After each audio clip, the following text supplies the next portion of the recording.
കേന്ദ്ര സഹമന്ത്രി വി.കെ. സിംഗിനെതിരെ മുൻ ലഫ്റ്റനന്റ് ജനറൽ പി.കെ. രഥ് നൽകിയ പരാതിയുടെ അടിസ്ഥാനത്തിലാണ് സായുധ സേനാ ട്രിബ്യൂണൽ ഉത്തരവ് പുറപ്പെടുവിച്ചത്.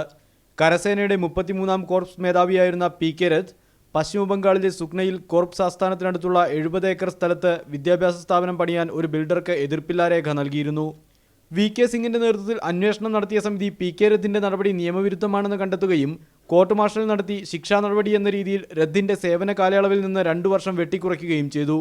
സൈനിക കേന്ദ്രത്തിനടുത്ത് വിദ്യാഭ്യാസ സ്ഥാപനങ്ങൾ വേണമെന്ന അന്നത്തെ സൈനിക സെക്രട്ടറി ലഫ്റ്റനന്റ് ജനറൽ അദ്വേഷ് പ്രകാശിന്റെ അഭിപ്രായമനുസരിച്ചായിരുന്നു പി.കെ. രഥ് എതിർപ്പില്ലാ രേഖ നൽകിയത്.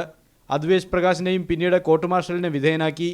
അദ്വേഷ് പ്രകാശിന്റെ നിലപാടിനെ തുടർന്നാണ് വി.കെ. സിംഗിനെ ജനനത്തീയതി വിവാദത്തിൽ സ്വന്തം ജനനവർഷമായി 1951 പകരം 1950 അംഗീകരിക്കേണ്ടി വന്നതെന്നും ഇതിന്റെ വ്യക്തിവിരോധവും തന്നോടുള്ള വിരോധവും തീർക്കുകയാണ് വി.കെ. സിംഗ് ചെയ്തതെന്നും പി.കെ. രഥ് ട്രിബ്യൂണലിൽ നൽകിയ പരാതിയിൽ ആരോപിച്ചു.